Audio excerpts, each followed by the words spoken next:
Blessed Sunday mga ka-solar and welcome mga ka-deye. So, sa ngayong araw, meron tayong tutorial para dito sa LoRa system at kung paano ito ini-install. And then explain din natin dito maya-maya yung ano ba yung advantage kapag merong LoRa system capability ang inyong hybrid inverter. So, ngayon, ipapakita natin ngayon yung mga produkto ni Deye, So, isi-swing muna natin yung camera natin para i-align natin yung mga produkto. So, ngayon dito, papaano ba nabubuo ang LoRa system? So, dapat hindi mawala dyan itong Smart TX natin. Kasi actually, ito yung mismong transmitter. Ito yung tinatawag na Smart TX. So, kung makikita natin yan, Smart TX.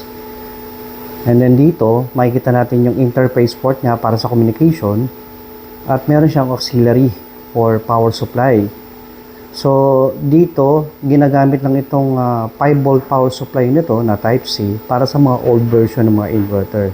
Pero usually, yung mga SG04, SG05, at SG06, kahit wala na tayong i-provide na power supply para sa mga LoRa TX na transmitter.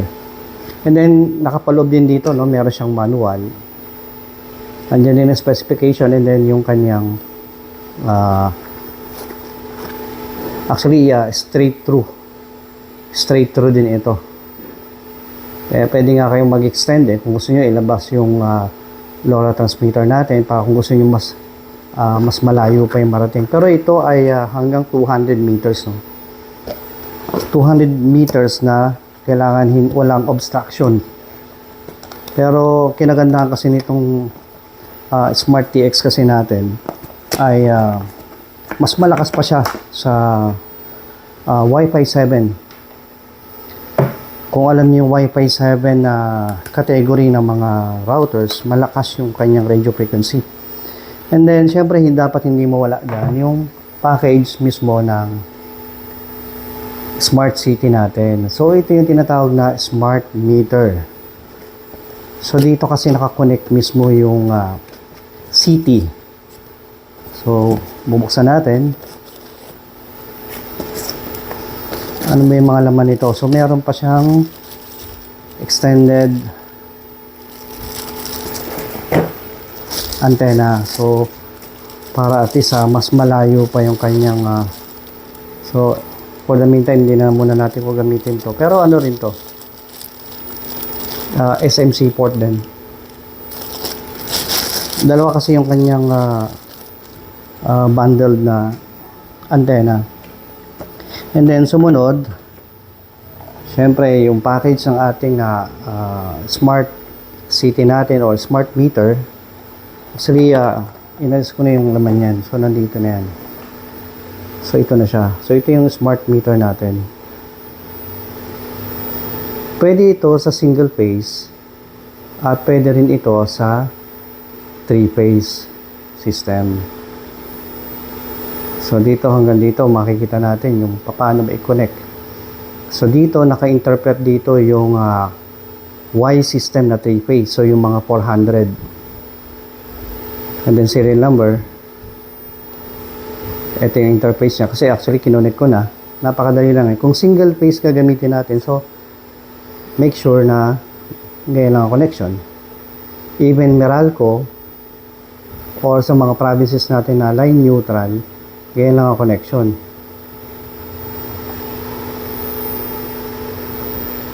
So, mamaya, titingnan natin yung mga parameters nito.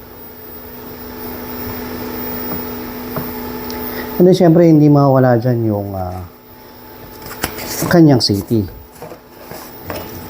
Yung city kasi nito, ang bundled niya ay, yan, 3. Pero to hindi ko na aalisin dito dahil meron na tayo nakakonect. Ang connection lang naman kasi nito ay, hindi na kayo mag-i-strip kasi ito ay parang RG11 ito So, yan o. So, ang specs nito ay 100 ampere yung primary. Secondary niya ay 50 mA. So, kapag mag-implement tayo kapag sa single phase, kailangan lang natin gamitin yung ito. May label yan eh. So, yan o. 9-1. Yan. So, parang typical lang dito sa mga inverter na DEA natin. So, ito ay gawa ito mismo ng E-Stron split core CT. So, hindi na natin ito alisin dahil meron na tayong kinabit doon, which is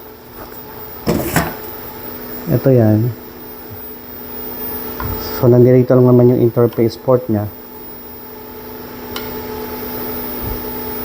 And then, bakit ba meron ganito? Interface to, parang sa typical E-Stron SDM630 or 120C na 120 CT na E-Stron meter. Actually, kasi hindi lang siya wireless. Pwede rin siyang gawing wired. So, very flexible. And then, kapag meron ka na ng meter at saka itong LoRa TX natin, pwede na tayong magkaroon ng wireless CT. Kinaganda kasi kapag wireless CT, no, napakadali niyang i-set up. At hindi na kayo mahihirapan. Means of interference, sa tingin ko kaya dinevelop to ni DEA dahil sa dami ng mga issues sa mga CT implementation, dyan palagi, even ako, yan ang mga nare-receive kong mga inquiries, mga support. So, palaging yan, even sa email. Although marami kasi akong messaging channel, so yun yung mga nare-receive natin. And then, kapag meron kang nakasetup na LoRa setup, LoRa Smart TX, pwede ka rin mag-include nitong tinatawag na smart plug. Ang smart plug kasi natin, ito ay 16 ampere. Nakalagay dito eh. So, around, kung i-multiply nyo yung 16 ampere, multiply nyo sa line voltage nyo, for example, single phase, mga around 3,000 watts kaya nitong i-handle. Pwede rin kasi itong i-manual on, manual off, at ito actually ay nag-illuminate yan. Ito, manual on, manual off, at nag-illuminate yan. So, yung ibang version may kulay pula at green, at ang version naman na ito ay alam ko parang sky blue at green. So, mamaya makikita natin to.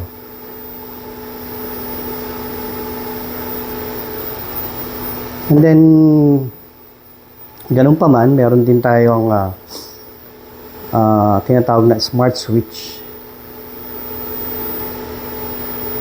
So, itong mga to, no, optional accessory to kung gusto niyo lang talagang magkaroon. Kasi ito naman, bakit to tinatawag na smart switch?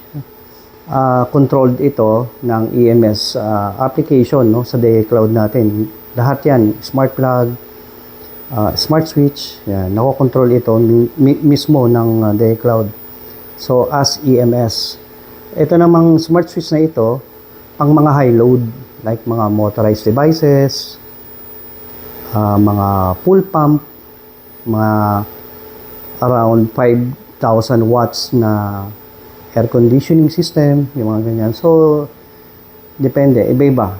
So, basta hanggang 25 ampere siya. Pwede rin itong 3-phase at pwede rin din itong single phase. Meron din siyang, actually, pag bumili ka niyan, nag-purchase ka, may mga accessory din niya. So, para at least makonect mo siya. So, meron naman itong manual kung paano connect. At merong mga label yan. Sa manual, makikita nyo mismo yan. Medyo maliliit kasi yung mga naka-emboss dito eh. So, even sa manual, makikita natin. And then next naman natin ay itong EV charger natin. So itong EV charger natin,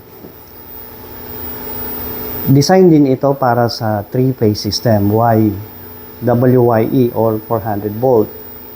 Pwede rin naman gamitin kapag single phase ang line, pwede rin to. So kapag single phase, nasa 7,000 watts.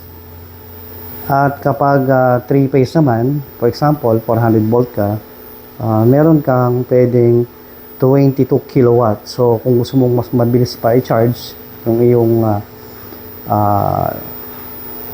EV vehicle or electric vehicle mo, so actually ano ito, very compatible to even sa mga, kasi ito ay type 2. So meron pang mga tinatawag kasi ng mga high speed charging, you know. Pero ito kasi ay hanggang 22 kilowatt lang. AC lang siya. And then anyways, i-discuss kasi natin dito, no, kung paano ba mag-install. So sa pag-install nito, hindi naman siya ganun kahirap. May mga ano lang, no, tawag dito, medyo malilito ka lang, pero kung makita mo siguro itong video na to, mas mapapabilis ang pag-install mo at pagkakaintindi mo sa LoRa system. LoRa kasi is long range, parang shortcut yan eh, long range, mga dati itong mga military grade frequency.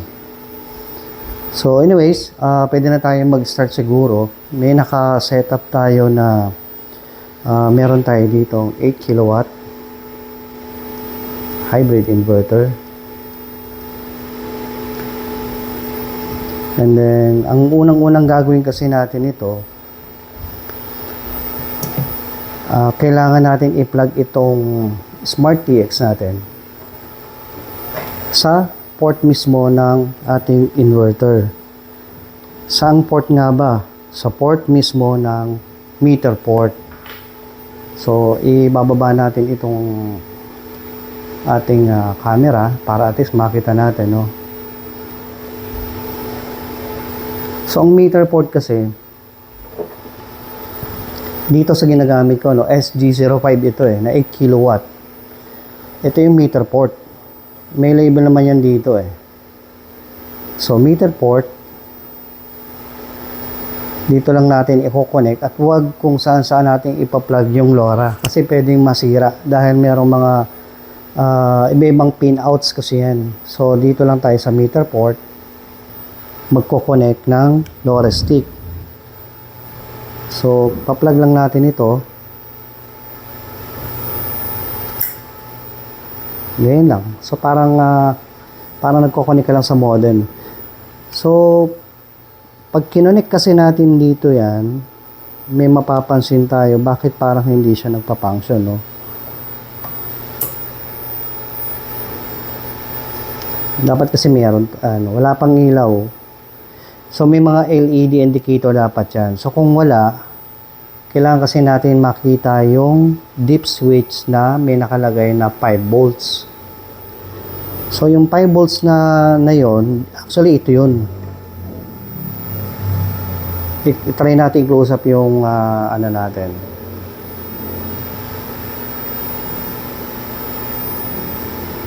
Yan. So ito yun. So by default kasi naka-off ito. So gagawin lang natin, i-on lang natin yan.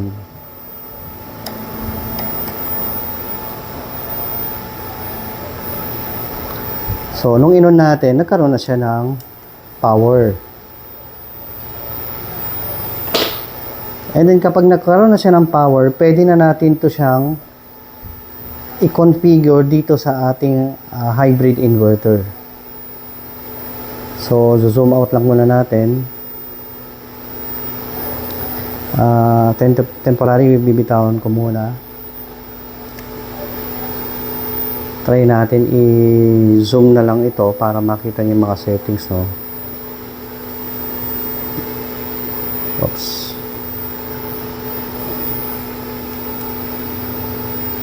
So yan, ang settings kasi niyan, para ma-enable mo siya, pupunta tayo dito sa advanced function. Advanced function and then page 2. Yan. Kung makikita natin, nasa under siya ng parallel. Nasa under siya ng page ng parallel at dito sa baba, dito tayo magpo-focus. So, kailangan natin i-check itong external meter for CT. Kasi ito yung interface ng meter port natin. So, and then, ano ba tayo? Single phase lang tayo So, check natin yung A phase. A phase. Yan. Dahil single phase lang tayo. And then, i-press natin tong meter select. Ano bang klaseng meter? Ano ba yung kinabit natin? Actually, hindi naman to meter. Ito ay Smart TX. So, Smart Transmitter. So, select natin. And then, gagamitin lang natin yung up or down button, yung physical button. Istron, Shint, Istron 1P, Shint 1P, other brand, yan, Smart TX.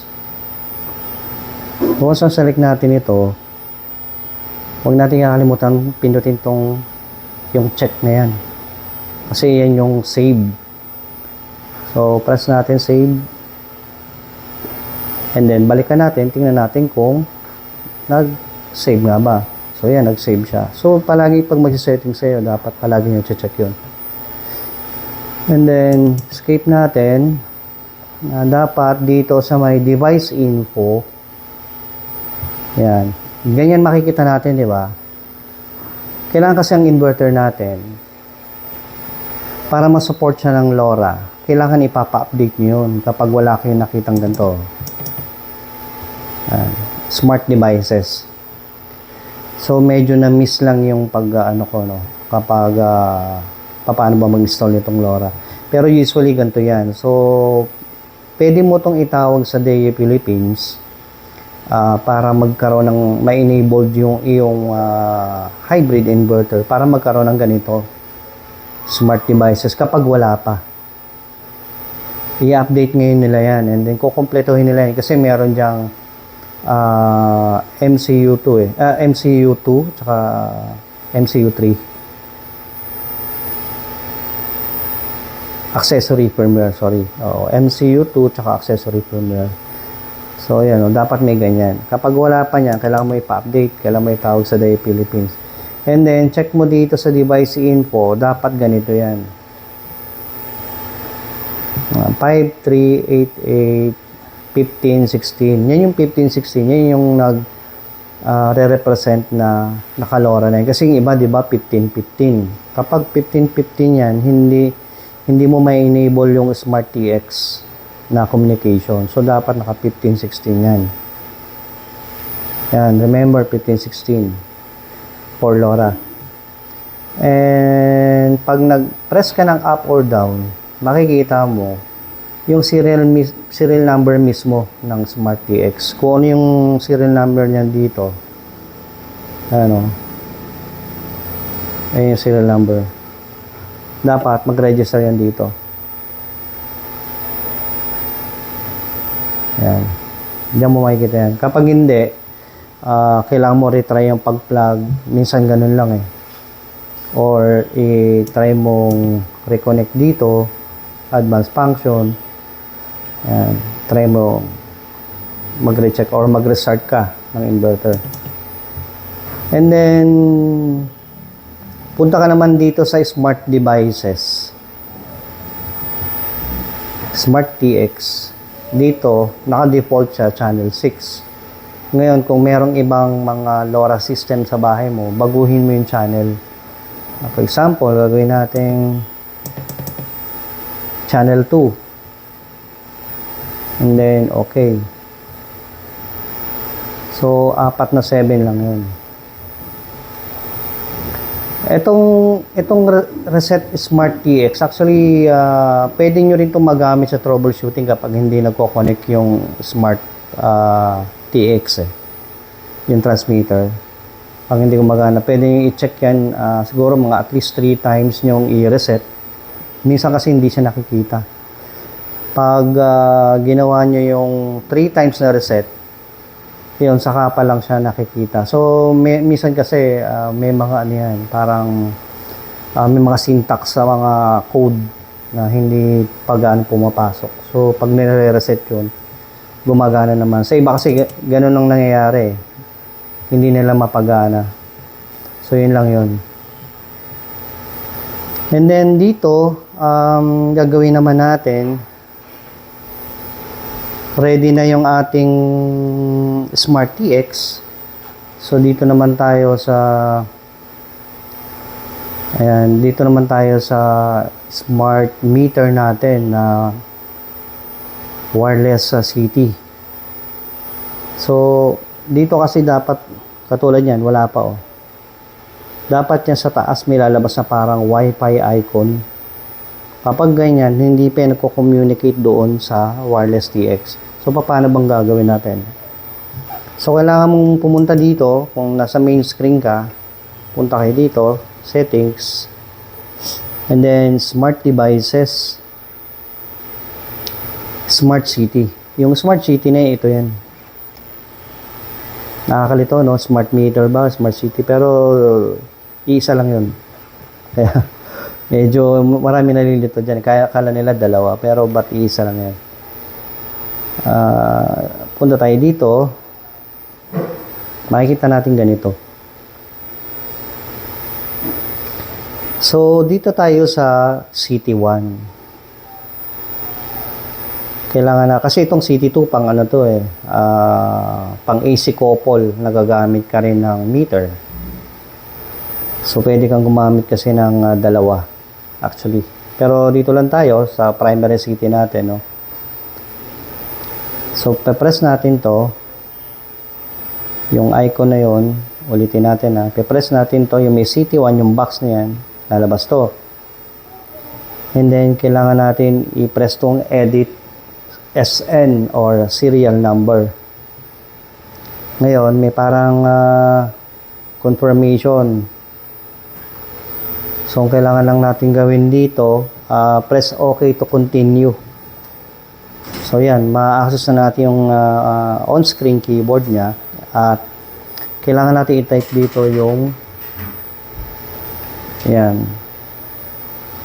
Actually, kahit na-expose natin itong mga serial number na to hindi naman basta ma-access siya ng iba. Anyways, so type natin si 254 230 260. Yan. Kapag tama yung serial number natin na nakalagay dito, and then kailangan lang natin i-press OK. So, kapag ganito na yung lumabas dyan, kailangan lang natin i-enable siya. So, kailangan natin i-check to. Yan. And then, press OK. Tingnan natin ulit kung yan, na-save siya, di ba? Labas tayo, tingnan natin kung na-save. Kasi minsan, nag-a-uncheck yun Ayun, naka-check naman. So, ngayon, wala pa rin siyang Wi-Fi icon sa taas. So, bakit nga ba? Kailangan natin i-scan. Punta tayo dito sa enter. Punta tayo dito sa parameter settings, enter. And then, punta tayo dito sa ayan kapag wired ang gagamitin mo, gagawin mo tong wired. Yung ibig sabihin may wire, no? Merong connection sa AB. Kailangan mong set yan. Tsaka yung baud rate settings. Yan. Pero kapag wireless ka, hindi mo na kailangan set yan. Yan. LoRa channel. Enter. And then, press pa ulit. Naka-default kasi din to sa 6. So, kailangan natin scan channel.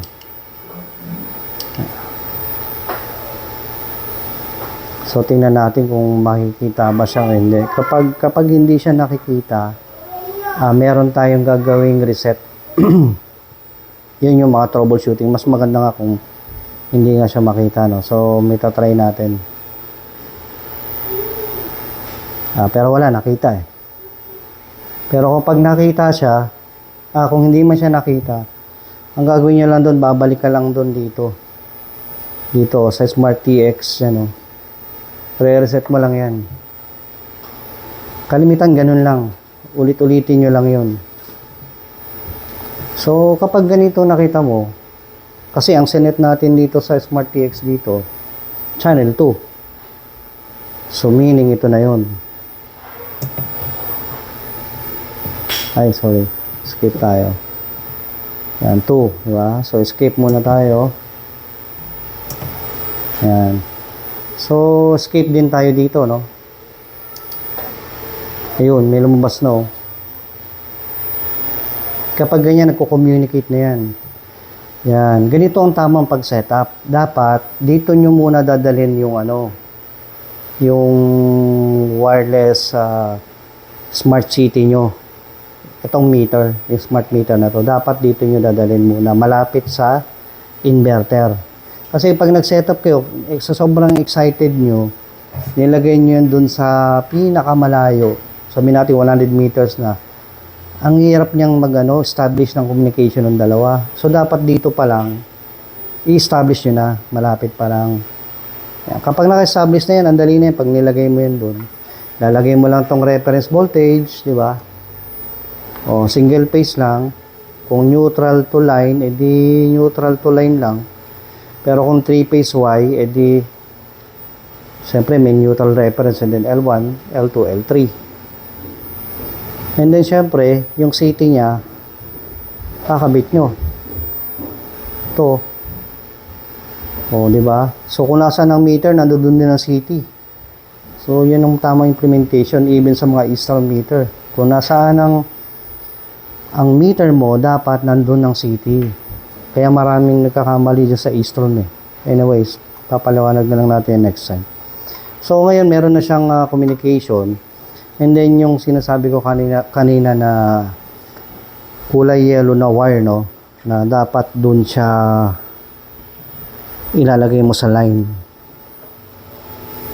So, nakakonect na ngayon yung natin. Meron ng communication yan.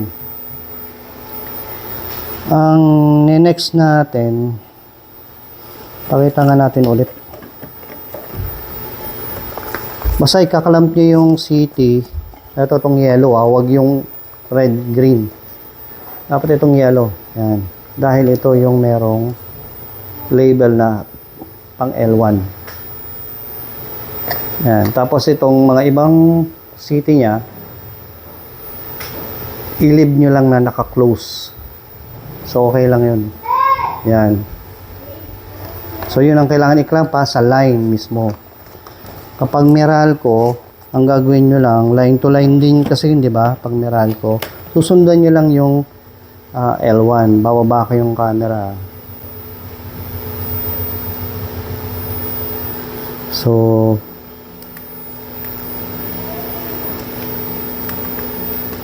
yan. So, kapag Meralco, susundan nyo lang to. Kunyari, pares line 1, di ba?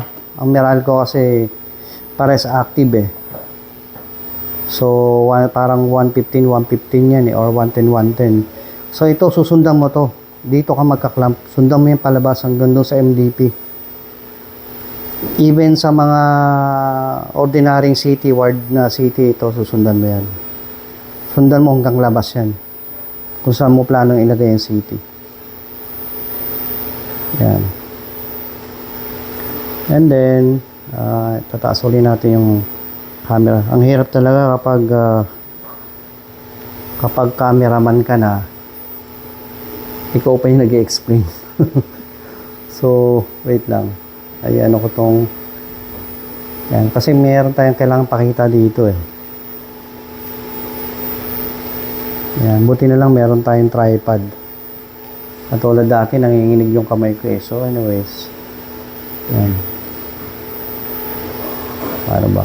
Yan. So, nakompleto na natin, no? So, ngayon, kailangan naman natin i-install Yung, kunyari, bumili rin tayo ng smart plug. Ito. May serial number din yan. Yan o. I-add lang natin. Kahit naka-off yan, pag in-add mo, pag nagkaroon na to ng power, makikita niya na yan. Ganun din tong smart switch natin. Ayan o. Smart switch. Ayan. Try natin i-add. Balik tayo dun pala sa LCD. Mali pala ako ng focus ng camera. So, aangat ko ng bahagya. And then,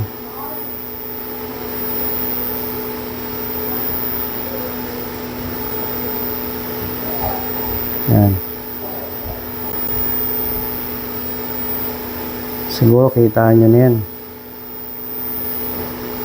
Yan. So, kung mag-add tayo ng smart plug, no? Yan. Pupunta lang tayo ng settings. Yan. Siyempre, pupunta tayo dito sa smart devices. And then, press natin smart switch. So, ang smart switch nga pala, no? Pwede tayo mag-add nito hanggang 10. For example, meron kang ganito, 5. At 5 ganito. So, yun. Pwede yun. Or 10 ganito. 10 ganito din. Pwede. So, kung i-add natin tong isa, dito, meron siyang, kita nyo ba? Medyo malabo eh.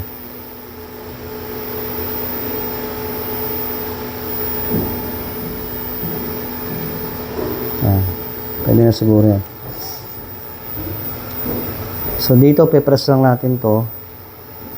Ayan, parang katulad to ng Smart City kanina, no? So, may fill in the blank. May merong box ba? Edit serial number. So, lalabas na naman yung editing a new serial number may result in the loss of the old serial number. Please operate with caution. So, yun yung warning. Pero, proceed tayo, okay. Kasi kapag kung gusto mo na itong unbind pwede mo itong di-delete na lang yun dun. Kunyari, nasira. O, pwede mo yung delete yun, lagay ka uli ng bago. Pero kung na-disconnect siya, pero usually hindi naman siya basta na-disconnect dahil tagal ko na nag-setup din ito eh. As is pa rin. Ginagawa ko to eh. 16 ampere, alam niyo yung ginawa ko dito, ginawa kong switch ng lightings to eh. Pero konti lang yung lighting, so pero okay siya, lahat nakokontrol. Pwede ring control to ng fan kasi pwede siyang time base eh. Pwede siyang SOC. So pasok muna natin yung serial number. Letter D 262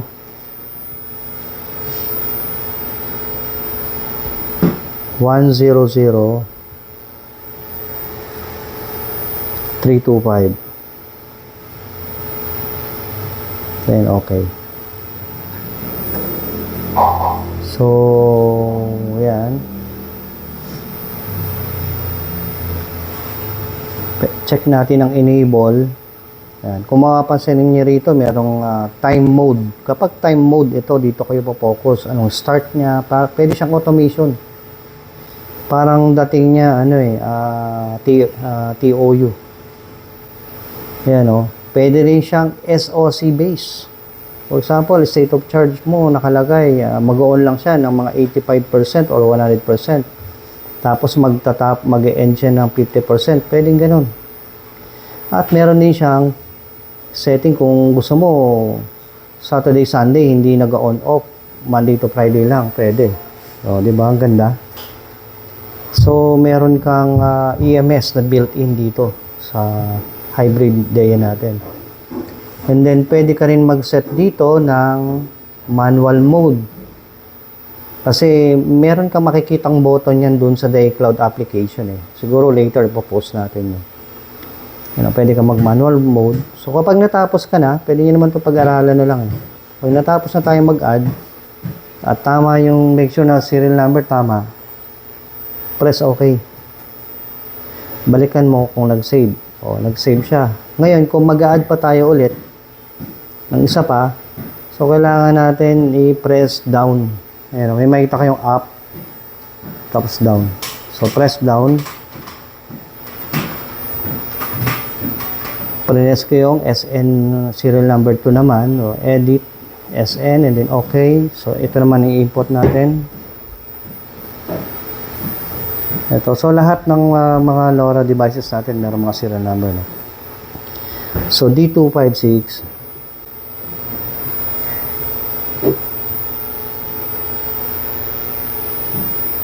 Two 70 20. So, pag carefully na input natin yung serial number and then press OK lang natin yan. Oh. So, yan na. Meron ng pangalawang switch na. So, check to enable. Wala mo na tayong ibang gagalawin. Magpe-press OK lang tayo. Yan. So, tingnan natin. 1, tapos 2. Yan. Pwede natin i-check manual mode. Kasi dito pwede natin i-set on off yan mamaya eh. So, manual mode. Okay. So, kada set mo ng kada plug or switch, kailangan kada check mo or set mo dito sa page na to ng with serial number na yon, kailangan mo lagi i-okay. Babalik at babalik ka. So, wag lang kayo tatama rin magbalik-balik. Ano, switch number 2. Pwede mo i-edit yung name. Kunyari, full pump, di ba? Oh. Full pump. Manual mode. Okay. Kasi lalabas yan doon sa dialog mo eh. So, nalagay na natin tong dalawa. Mamaya, ano natin to. Tawag dyan. I-connect natin to. Kasi meron akong, naglagay muna ako dito ng ng temporary, And then, next naman natin, smart EV charger. So, try muna natin i-zoom out.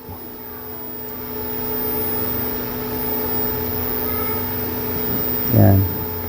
Ang smart EV charger kasi, pag in-on mo to, kailangan mo kasi yan eh. Kailangan magdadirect ka muna ng connection dito.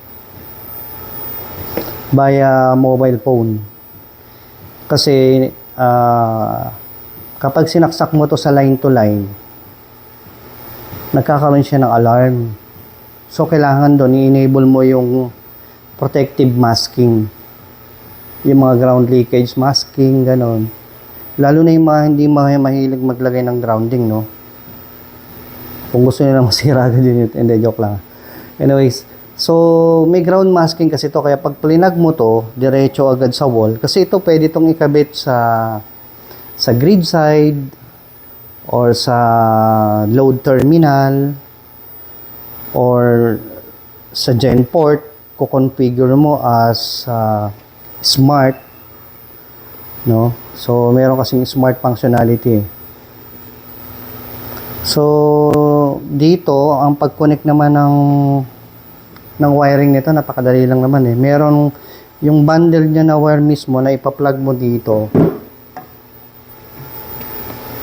Yan, pa-plug. Kasi yun yung konektado niyan eh. Katulad na ito. I-attach lang natin yung camera.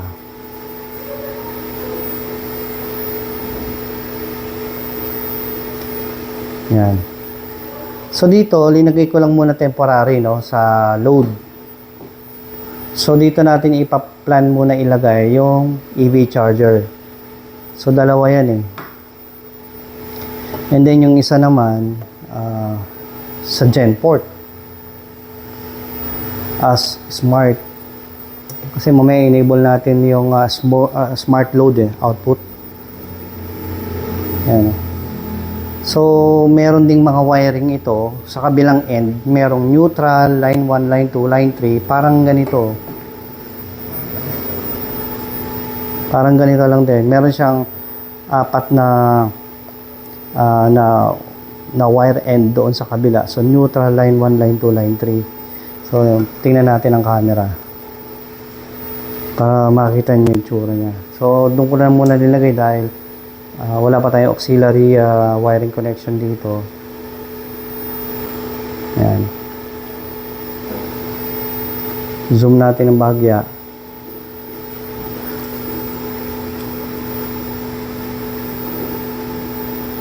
Medyo umiikot yung camera natin Yun, sorry. Ayan.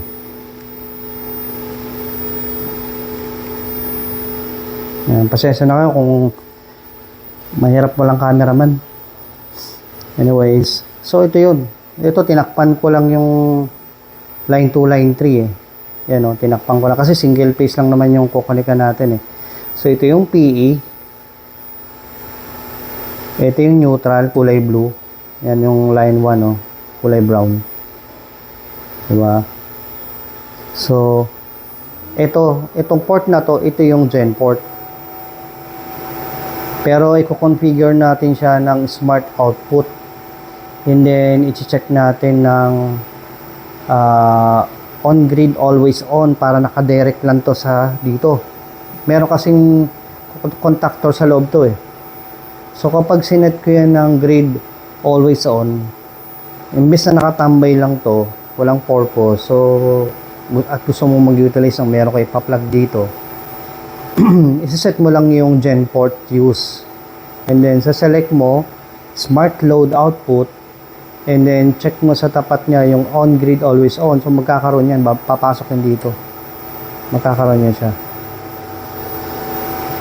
So, parang magpaparallel.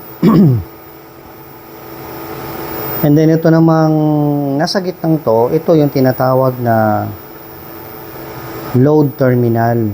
Ito yung UPS, uninterruptible power supply. Even brownout o may grid, lagi itong meron power. Yan. And then ito naman, syempre, yung natin, yung grid terminal. So, kinolor coding ko na para mas madaling tingnan. Kasi dito, nandito yung mga line nila. Line, and then line. Line, neutral, PE. Line, neutral, PE. Line, neutral, PE. Para madaling intindihan. Yung PE ko, wala. Nakakonect na yan dito sa body. So, lagi kayo dapat maglalagay na grounding niya. Ito.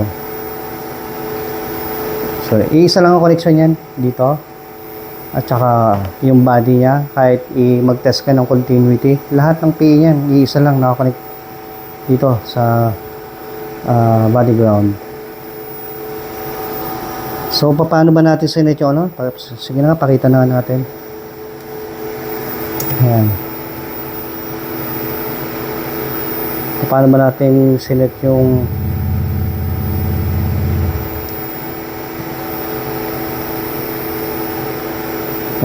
gen port, smart load output, select, and then check mo to para magkaroon ng output yun. And then wala na kayong ibang gagawin, check lang. Kasi may ibang purpose po to kapag naka-uncheck to, kung ilang power yung excess ng solar panel mo, yan. Actually, nasa manual yan Kung papasok pa kasi natin, baka magkagulo-gulo, magkalito-lito kayo. Kaya, yan na lang muna sa ngayon. I-discuss na lang natin yan later. Pero nasa yan? Nasa manual yan. And then, huwag kakalimutan laging check na to. Apply lagi. Yan. Check natin. Make sure yan. And then, mamaya yan dito. May lalabas yung kulay pula na smart. So, mamaya pa naman natin na papaganahin to Basta yan, smart. Wala na tayong binago. Yan lang. Check. And then, kailangan natin i-set up muna yung ating LoRa. Yung EV charger natin. Zoom out tayo. Kasi pag nilagyan mo kasi ng power itong ano natin, itong EV natin. Actually, kakabit natin sa load port. So, ito yung load port. Ipo-connect muna natin siya. Yan, minaring na ako nag-click Yun, yung smart yun. Mamaya pakita natin. So, itong load, diba UPS, ibig sabihin lagi may power. So, pag plinag natin to, magkakaroon power agad yan. So, pa-plug natin. Madali lang naman mag-connect Ito lang Male and female. Diba, pares yan. Yan. May kiklik, mahirap lang mag-click. Yun. So, kailangan naka-lock. May pang-unlock naman yan kung gusto nyo alisin. Ito. Pag bumili kayo, may kasama nito yan. Ayan Yan. Pag bumili kayo at ginamit nyo to sa line to line. Ayan. Meron yung mga EV charger, merong mga ganyan, nag-alarm. Ayan So, paano ba natin siya makukonek dito? So, kailangan natin ng cellphone. Tapos, kailangan naka-on yung Bluetooth. Kukonek tayo directly. So, wait lang. Paano ko magagawin ito?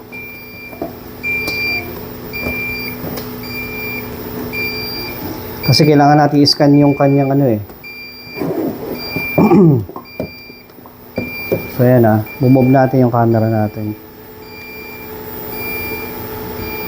Yan. So, kailangan natin munang pumunta dito sa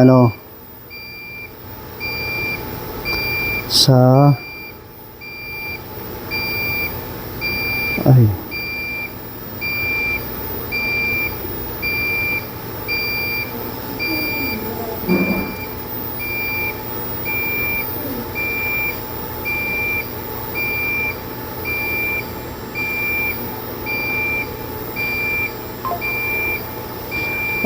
lalagin ko lang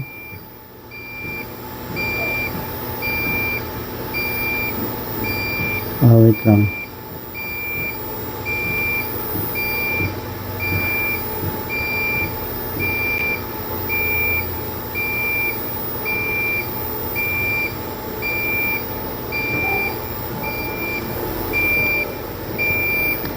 nilagin ko lang yung aking D-Cloud kasi naka-offline So, under personal user, punta kayo dito. Yan.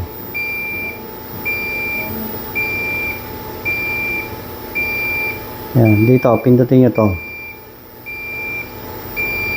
And then, local mode. Yan. Pag local mode, EV charger. Yan, may camera na. Make sure naka-on yung Bluetooth So, kailangan natin i-scan yung ito. Meron kasing dalawang icon dyan Wait lang baba ko muna to. Ang i-scan natin ito. Ito. Hindi ito ito.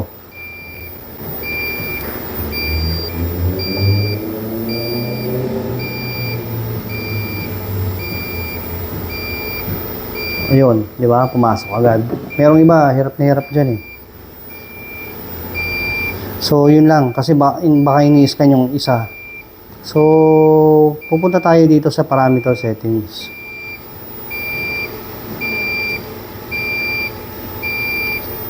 Yan.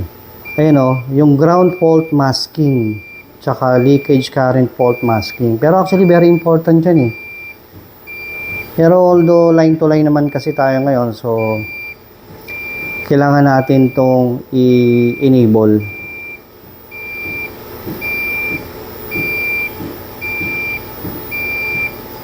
Yan, tsaka to.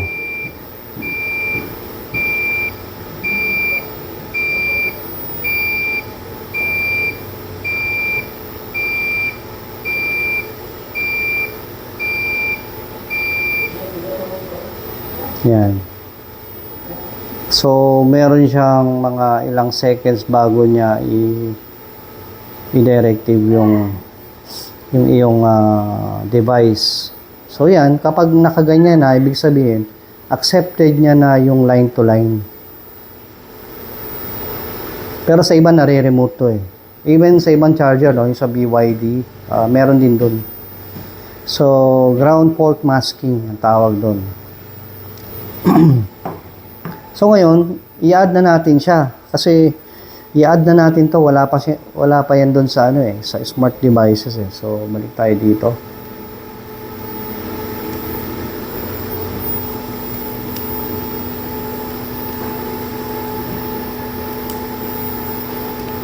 Medyo matagal video natin kasi kailangan natin talaga explain lahat.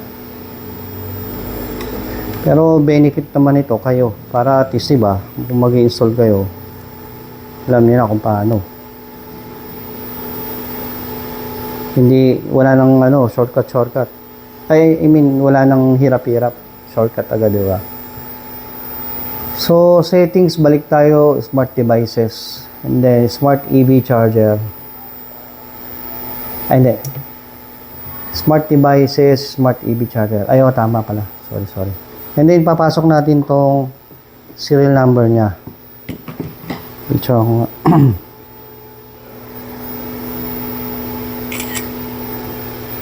Yan. Pinicturean ko na lang. Ito yung kanya serial number. Oh. So, dito, kailangan natin i-press yan. And then, edit SN. Edit serial number. And then, okay. Kita ba? Yan. And then, okay. So, E253 1 180 23 F. Okay. So, verify natin ang 253.180.23F. Enable, plug and play, pre-work lang. Actually, ginagandahan dito kasi yung mga EV charger, merong iba, 7,000 watts, max throughput. Ito kasi pwede mo i-limit. So, gamiting charge power ay 3,000 lang. Kasi, for example, nakalagay ka sa backup load. So, pwede mong i-limit yan. Or kung gusto mo, kung hindi mo gano'n nagamit yung EV charger mo, pwede mo i-time base. Yan. Tapos, pwede rin means of state of charge. Pwede rin dito, yan, kailangan mo yung ilagay kung saan ba nakalagay yung sa mo ba kinonect. Yan, no? EV charge device connect at grid port. EV charge device connect at load port. Yung LD, ibig sabihin load port. Ibig sabihin load port ng inverter na hybrid. So, in my case, no, dito, sa load port natin dinagay. Para pwede niyang kontrolin yung power nun. Magkaroon pa rin ng safety. So, yan. Kung time-based, sasalik mo yan. So, ito, set mo to. Pero kung wala naman, plug and play, gusto mo pre-work siya, yan. Tapos ito lang pwede mo i-set. And then, pag okay na tayo lahat, tama na, press okay. Balikan natin kung so, yan na. Okay na siya. Naka-add na siya dyan. Yan makikita nyo. Yan nyo. Meron kang makikitang kulay green kasi yung kulay eh. Yan sa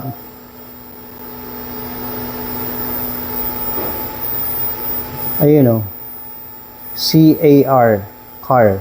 Diba? Tapos merong green na line. Ibig sabihin, doon nakakonect yan sa load port mo. At ready na siya mag-charge. So, dito, yan.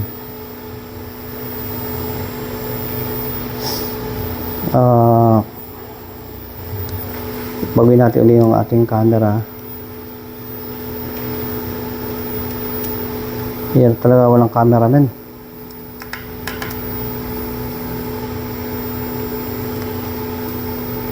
So yan, di ba? So mapansin natin, ready na yan. Pag power on mo, kulay pula pa kasi wala naman tayo charge. Kapag charging yan, makikita nyo na yung sequence dito. So nakakonect na lahat. So ito ay type 2, no? Type 2 to.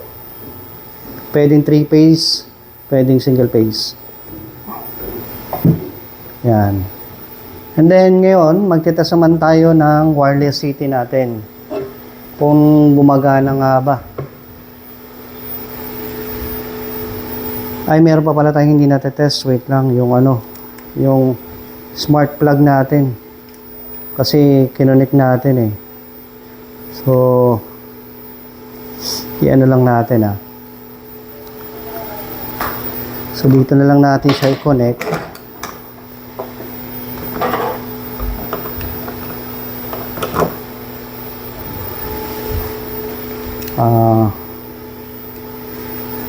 Yung smart plug natin, yan.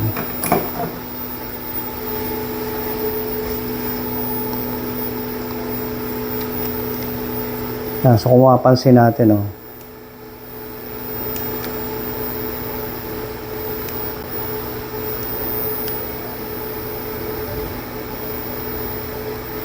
di ba? Nagbi-blink-blink siya. Ngayon, kung i-on ko siya dito sa papakita ko rin to sa inyo. Pero dyan muna tutukan natin yan. Smart switch, ito yung number 1 switch. So enable. Okay.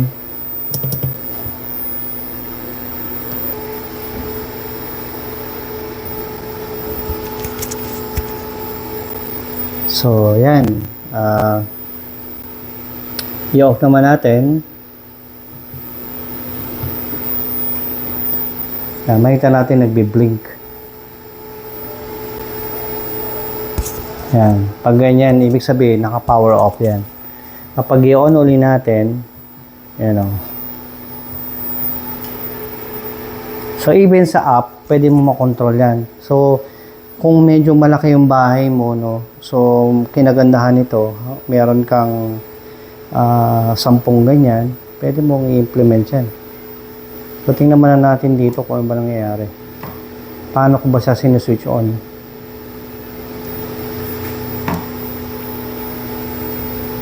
Yan. Yan. So bali dito yan. Pwede kasi natin ito i-press eh. Meron kayong makikita ganito. Pero pag wala kayong nakita, ayan, for example, ang typical kasi natin na yung button nitong sa gitna natin, ganito nakikita natin, di ba? Para makita nyo yung mga on-off switch button, pipress natin up, it's either up, physical up, or down. Ayan, lalabas yan.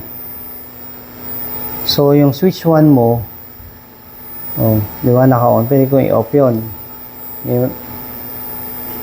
May narinig ako nagkiklik. And then, etong isa natin na smart switch natin.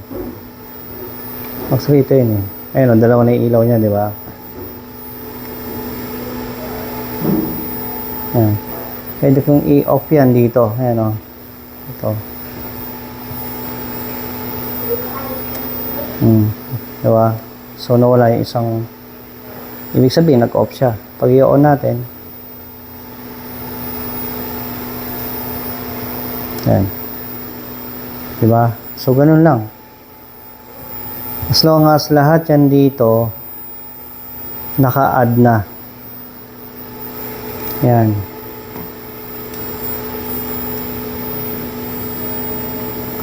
As long as naka-add na yan dito sa smart device, smart switch. So hanggang 10 yun na pwedeng i-add natin. It's either smart plug or smart switch. Dito ina-add yun. Pag EV charger dito. Smart TX, ito yung ano natin transmitter. Smart city natin dito.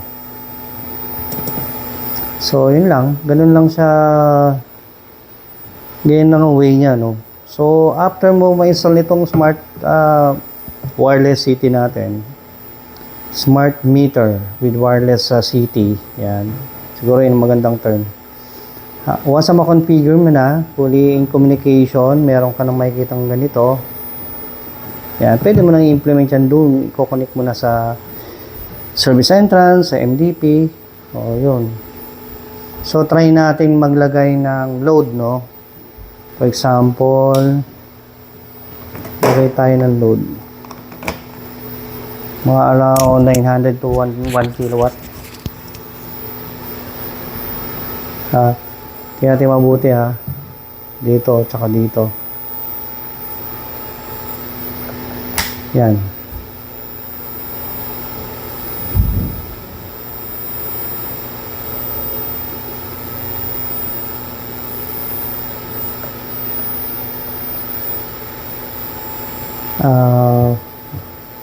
Wait lang. Kumukuha, pag ganito nakita nyo, ibig sabihin niya, kumukuha yan sa Meralco. Wait lang, baka hindi tayo naka zero export to city. Ay, oo nga. Ayan o. Kung makikita natin, naka zero export to load eh. Kaya ganyan o. Yung load natin nandun sa grid side. Kaya nakikita niya. So, para makuha ng solar natin yon or ng battery natin, wala kasi ako nakalagay na solar panel dito. Zero export to city. Yan. And then apply. Lahat default naman. So, apply.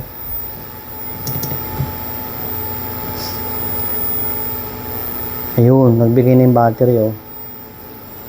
So, dito, yan, synchronization na lang yan. Kinagandahan dito, no, sa meter namin, ang ganda ng ano niya, sensitivity and bilis. So, even yung spike, ang unang under ng load, kita agad eh. So, papatayin ko ha. Even yung backfeed, oh, kita. I-on ko ha. 1, 2, 3. Oh.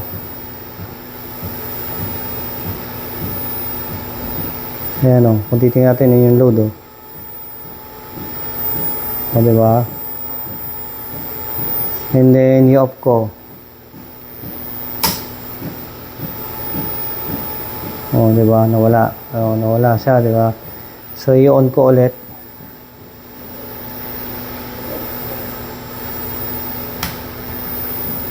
O, yun. May nakita ko yung malaki na yun. Yun yung 600. Minsan kapag yung 600 na yun, hugot sa metro yun.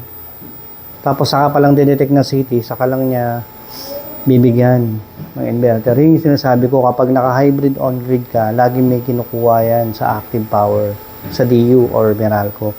Isa pa, try natin. Saka titingnan nyo to ha, titingnan nyo. May lag yan, pero dito, precise to eh. Mabilis yung sensing nito eh. Yung spike. Oh. Tapos bababa. Yung mga spike na yun, yun ang kinukuha. Tapos magiging synchronization na lang yan. Yan. Kaya dito L2, L3, wala kayong nakalagay. Then single phase lang naman tayo eh. So yun. So yun. Yun lang naman. Ganun lang siya kadali. So gumagana na yung setup natin, LoRa natin. Kaya napakagandang i-implement. So until next time, sana may natutunan naman kayo. Medyo napahaba ito, no? Pero ganun pa man, para sa inyo to lahat. Para at least, hindi na kayo mahirapan sa pag-setup nyo ng LoRa. So, yan. So, napakadali lang siya i-implement. Lahat yan ay na-guide natin sa inyo. At hanggang sa susunod na kabanata, siguro next time matatapos ko na tong ating ano natin, ang home office ko dito. So pwede ko kayong i-tour dito. So hindi pa tapos eh. Medyo marami-rami pa akong kailangan gawin dito. Maglalagay pa ako dito kasi ng mga testing lab ko. Yan, dito. Hindi ko pa naikakabit lahat yung mga ibang equipments ko dyan. Nandiyan dyan sa likod eh. So anyways, maraming salamat po sa lahat at God bless. Thank you.